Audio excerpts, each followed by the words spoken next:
tout le monde, ici c'est David encore une fois pour récupérer nos vidéos d'histoire confinées. Cette fois-ci, nous allons reprendre l'unité 3, ok, parce que je vous rappelle qu'on ne l'avait pas terminé parce que j'attendais si on pouvait bien le faire en cours à l'école, mais voilà, les circonstances nous exigent, nous demandent de commencer l'étude, récupérer, revenir à l'étude de l'histoire d'Espagne. Nous allons aujourd'hui donc dans cette vidéo commencer par l'étude du régime franquiste, le régime qui s'installe à la fin de la guerre civile espagnole, installé bien évidemment par les vainqueurs, c'est-à-dire par les partisans de militaires soulevés, et notamment centrés, capitalisés par la figure de Francisco Franco Bahamonde, le generalissimo, el caudillo, etc. Et ces parcours de l'histoire va nous amener jusqu'au début de la transition espagnole, la transition vers la démocratie en Espagne, autrement dit la récupération de la démocratie après 40 ans de dictature fasciste et franquiste. Une dictature qui a bien évidemment évolué dans les temps, et voilà ce que nous allons voir tout de suite. Nous allons commencer comme on fait d'habitude en parlant de sources de légitimité. Et avant de vous introduire dans les sources concrètes et spécifiques, je vous propose de regarder ces deux publicités apparues dans un journal en Espagne peu après la fin de la guerre, donc dans l'après-guerre, qui dit les premières à gauche, los rojos no usaban sombrero. Ok, et español, España necesita tu inteligencia y trabajo para tu propio bienestar.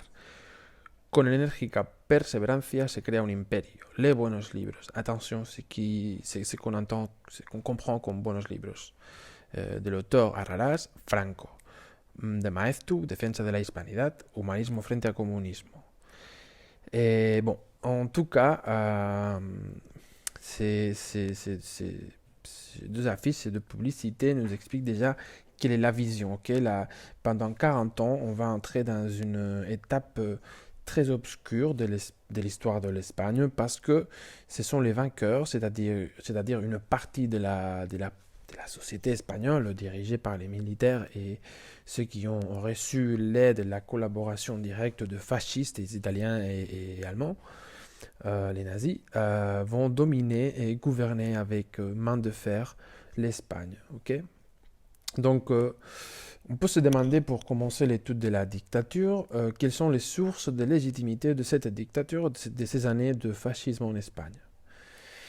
Bon, tout simplement, la victoire à la guerre, c'est une source de légitimité évidente, mais pour installer cette victoire, pour la faire, qu'on peut dire, pour la garder, pour la conserver dans l'espace, dans les temps, il faut bien la force de la répression qui sera aussi une autre source de légitimité. C'est-à-dire la dictature est légitime parce que elle vient de la victoire à la guerre et elle a su comment s'installer par la force de la répression. Et la concentration du pouvoir en mains du dictateur, de Franco, c'est aussi notre source de légitimité. Donc, il connaît le bien-être et le destin de la patrie, de la nation, de l'Espagne. Donc, il sait comment faire pour rendre heureux tous les Espagnols et les Espagnols, etc. La patrie, ok, un fort sentiment nationaliste qui va s'installer pendant ces années-là aussi de la dictature franquiste. Le catholicisme comme moyen de dominer la moralité, la pensée, la culture, la tradition de l'Espagne aussi, et donc installer un régime fortement lié, très très très lié avec l'esprit catholique de l'Espagne, mais un esprit qui nous fait voyager aux années passées, aux siècles antérieurs, ceux de l'Inquisition, plutôt que une religion catholique plus modernisée comme il y avait dans l'Europe à cette époque-là. l'armée, bien évidemment. Ok, la victoire a été remportée par des militaires soulevés, donc l'armée va devenir aussi une source de légitimité de cette dictature. Et finalement, l'anticommunisme comme la création d'un ennemi auquel il faut faire toujours face. Il ne faut pas s'endormir dans les lauriers. Il faut toujours être en garde, surveillant contre la menace de la destruction de la tradition, la culture. Et là, le communisme va prendre un rôle très important, ou l'anticommunisme, on peut dire.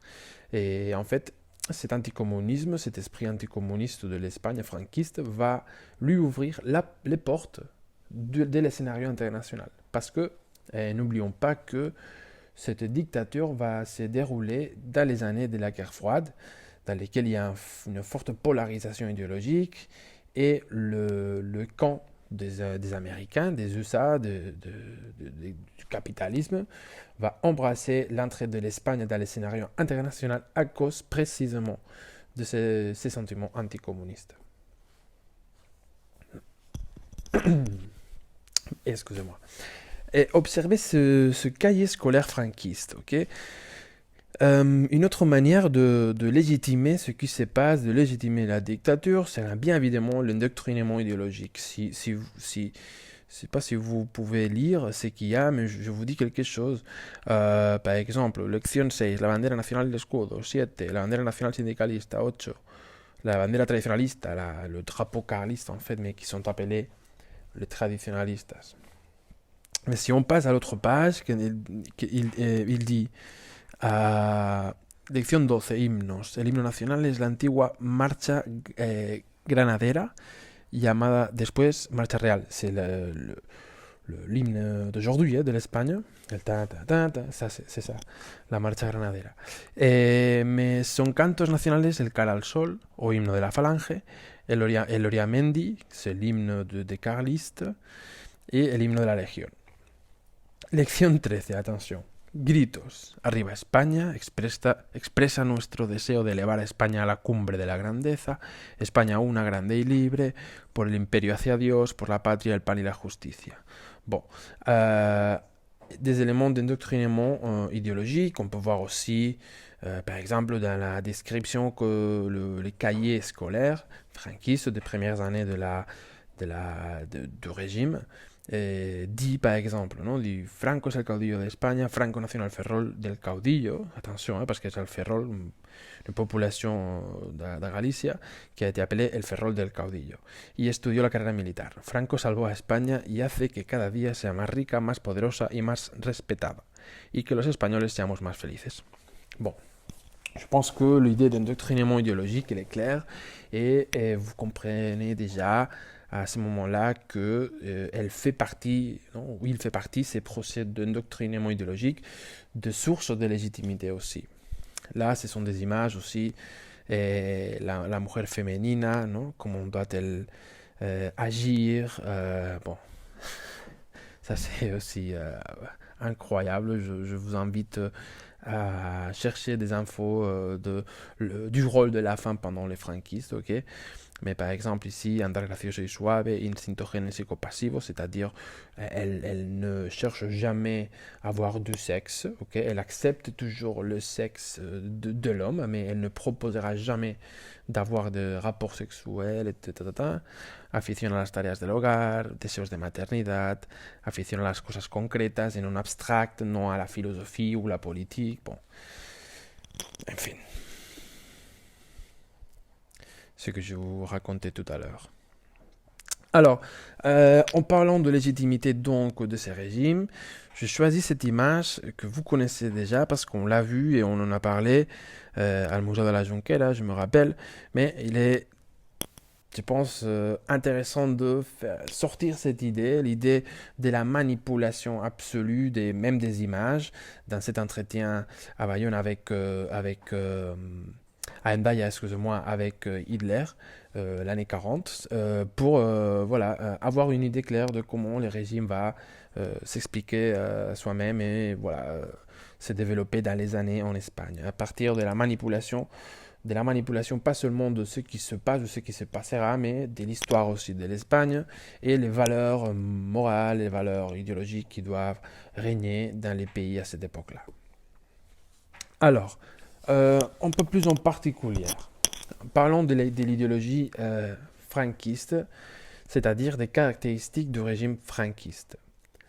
Franco, vous voyez ici à droite, qui dit Franco, caudillo de España por la gracia de Dios. Okay.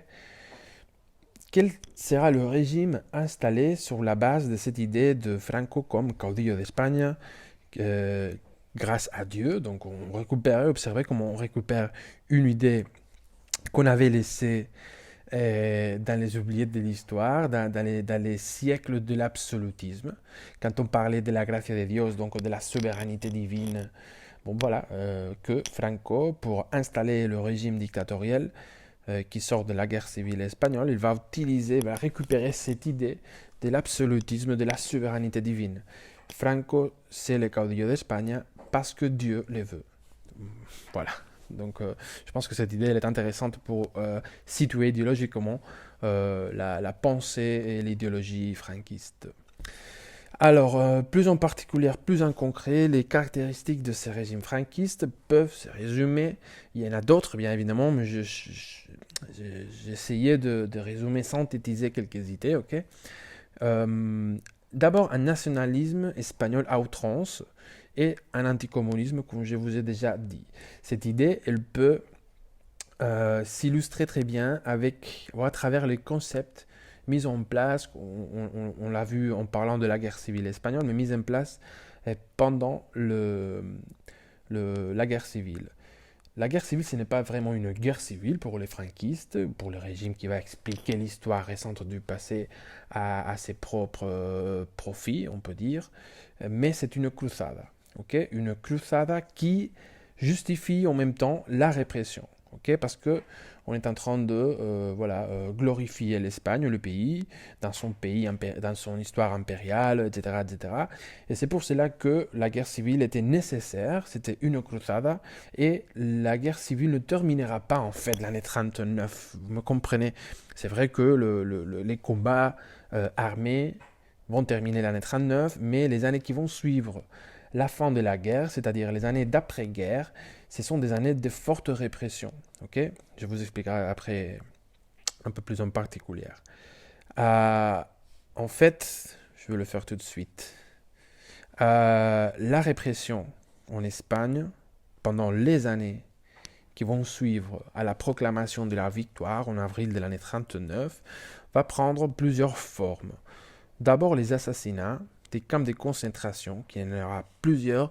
Il y a beaucoup de recherches et des enquêtes des historiens et des historiennes qui sont en train d'être réalisées aujourd'hui autour de tous les camps de concentration franquistes, qui a été une histoire pratiquement oubliée, ou très peu parlée ou étudiée, mais on sait qu'il y en avait beaucoup, des milliers de camps de concentration partout dans les territoires espagnols.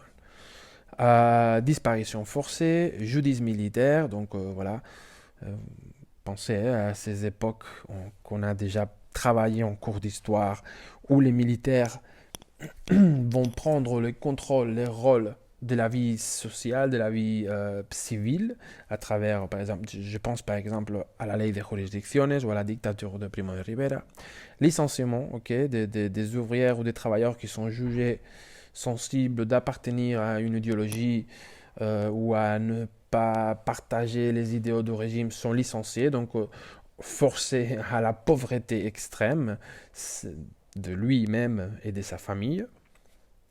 Il y a un historien britannique, Anthony Beevor, qui compte à peu près 350 000 victimes seulement de la répression de l'après-guerre civile espagnole. Donc voilà. Interdiction de forme de vie, encore une autre manière de faire de la répression, okay, c'est-à-dire marquer comment faut-il faire pour devenir un soldat loyal de la cruzada et du régime franquiste, blablabla. C'est aussi une forme de répression, okay, c'est interdire les gens d'exister comme elles veulent. Des expropriations, donc des vols, des entreprises de terre, des gens qui sont comme dans les licenciements jugés d'être partisan ou ne pas être partisan du régime, par exemple, et des fosses communes. Un élément qui est très important pour comprendre encore aujourd'hui la réalité de notre pays, parce que, observez, cette info qui est apparue le 2016, qui dit que seulement la Cambodge, qui a vécu une dictature horrible, terrible, euh, euh, tiene más fosas comunes que Espagne. Ok. Donc voilà l'histoire de notre pays. Une partie de l'histoire de notre pays. On récupère les caractéristiques du régime franquiste pour parler du national-catholicisme. Okay. Donc c'est un mélange de espagnolité ou des sentiments d'être espagnol ajouté à l'idée de ultra-catholique. Okay. C'est-à-dire qu'un bon espagnol, c'est un bon catholique c'est un bon espagnol. Ce mélange de l'idéologie religieuse et de l'idéologie plutôt nationale va créer une voix particulière espagnole qui nous sert aujourd'hui à définir quelle était une des parties de cette idéologie franquiste. Le national-catholicisme faisait référence comme j'ai déjà dit, cette idée qu'il faut être un bon catholique, donc suivre les directrices et suivre les règles du catholicisme, un catholicisme qui est dedans de la politique, donc qui a aussi la capacité et la force de participer dans la vie de tout le monde, pas seulement dans la vie privée d'une église, d'une partie petite de la population, mais dans tous les pays, dans tous les devenirs de la société, et en même temps un ralliement des Espagnols vers la nation à travers de ces idées catholiques. Non. Donc c'est un peu, on peut dire, l'idéologie fasciste espagnole peut se définir à travers de cette idée de national-catholicisme. Okay. Et on dirait que le national-catholicisme, c'est le fascisme italien ou le nazisme allemand. Donc l'idéologie qui donne un corpus idéologique, théorique à l'action fasciste ou à l'action totalitaire de l'Espagne. Et des autres caractéristiques, le franquisme est antilibéral et corporatiste, donc qui prend des éléments, par exemple, de mouvements traditionnalistes, de mouvements carlistes, dans le sens d'être corporatiste. Et on refuse l'organisation libérale qui sort des idéaux de la Lumière et de la Révolution française, de la société. Les hommes ne sont pas nés libres et ne peuvent pas demeurer libres et égaux en droit. Les hommes doivent gagner ces droits. Et pour le gagner, il faut se rallier à la patrie et à la défense de la religion, de la morale, etc. Donc une instrumentalisation de l'histoire récente, pas seulement de l'Espagne, mais de tous les pays de l'Europe, on peut dire même. Bon, encore une autre caractéristique très importante, c'est celle du parti unique et des concentrations de pouvoir. Franco, déjà dans les années des guerres civiles, quand il va prendre les contrôles à la fin de l'année 37, début 38, il va déjà organiser un seul mouvement politique qui va rassembler le fasciste, les traditionalistes, les monarchistes et les syndicalistes partisans de l'extrême droite, on peut dire, et va concentrer tout cela dans le Movimiento Nacional. Okay? Le Movimiento Nacional donc va prendre, on peut dire, le rôle d'un seul parti, le grand parti et unique parti de l'Espagne à cette époque-là. Et l'existence de ces partis politiques ou de ces grands mouvements politiques menés, dirigés, créés par Franco et aussi sa figure comme caudillo d'Espagne pour la grâce de Dios nous aide à comprendre la forme qu'il va prendre, ajoutée à son idéologie nationale catholiciste, et va aider à nous comprendre quelle est la forme qui va adopter le fascisme espagnol, non? La dictature de Franco pendant les années qui vont suivre. Voilà. Et après, est intéressant, en parlant pas de l'idéologie, ok, mais des bases. Quelles sont les bases de l'État? C'est-à-dire, il y a d'un côté l'idéologie, ok, et l'action d'endoctrinement absolu, des manipulations qu'on a vues tout à l'heure, mais quelles vont devenir les bases de la construction? C'est-à-dire, l'idéologie, on peut la situer dans la tête des gens, ok? Je parle un peu en métaphore peut-être, mais l'idéologie se situe dans la tête des gens, mais il faut aussi bâtir, construire l'État totalitaire.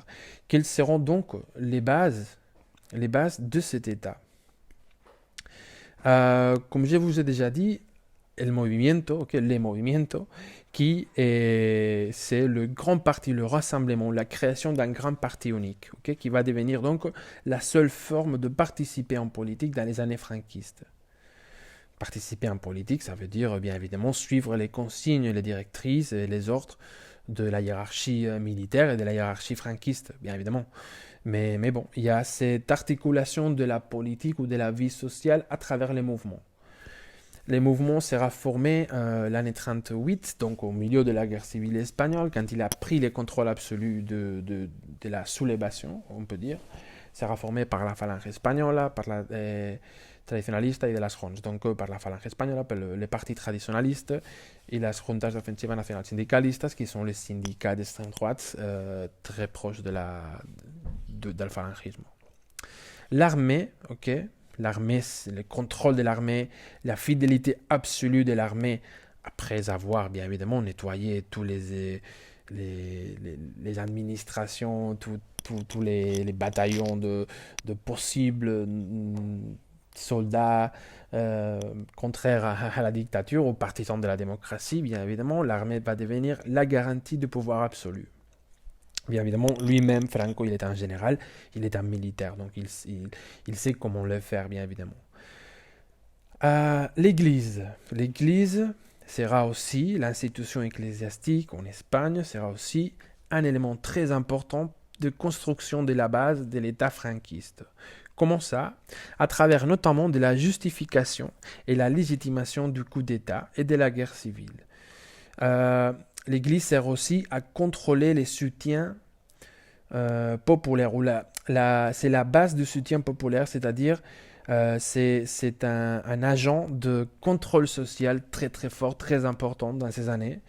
Et on peut dire que l'Église, elle va récupérer son rôle principal, beaucoup plus obscur, je pense, que si on parle au début du XXe siècle ou fin XIXe, mais beaucoup plus obscur dans le sens que cette fois-ci, cette Église, non, cette religion catholique représentée par les curés et la hiérarchie ecclésiastique sera ralliée à une idéologie fasciste et donc à l'imposition politique, pas seulement morale, philosophique, si vous voulez, ou religieuse, mais aussi à l'action politique d'un régime totalitaire qui est en train de se construire, l'État franquiste. Et puis, il faut aussi parler de comment le régime, petit à petit, à plusieurs reprises, on peut dire, va publier des différentes lois, d'abord connues comme fueros, on se rappelle de los fueros, qui étaient réclamés par les carlistes dans le 19e. Et le premier étant le Foro del Trabajo, pour contrôler les mouvements ouvriers et la classe ouvrière notamment, qui, comme vous savez déjà aussi, était très, très importante dans les devenirs de la Deuxième République espagnole. Mais puis, en cherchant l'acceptation internationale, l'année 1945, quand le Japon va perdre finalement les batailles contre les États-Unis dans les Pacifiques, Franco comprend que la guerre sera perdue par l'Axe et donc qu'il faut envoyer un message de démocratisation, mais c'est un message bien évidemment faux. Et c'est pour cela qu'il va créer le Foro de los Españoles dans lequel il a l'air de donner certains droits individuels aux Espagnols, mais excusez-moi, des droits qui ne seront jamais mis en place et qui sont toujours comment dire, limités par les totalitarismes et l'autoritarisme présents dans ces années en Espagne.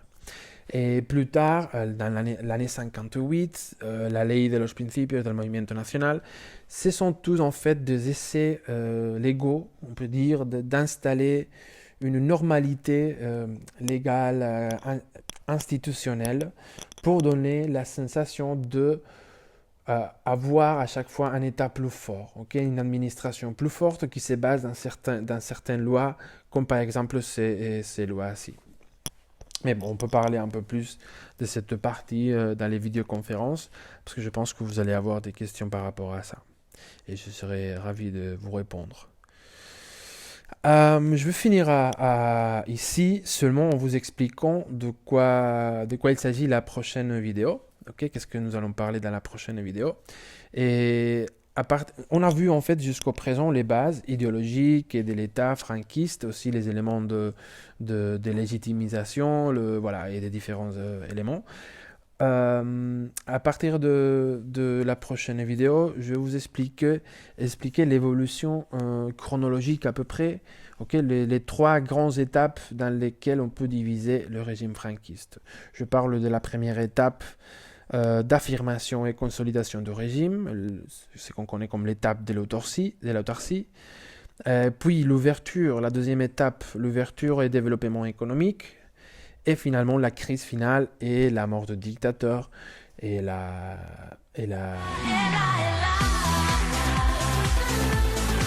récupération de la démocratie en Espagne.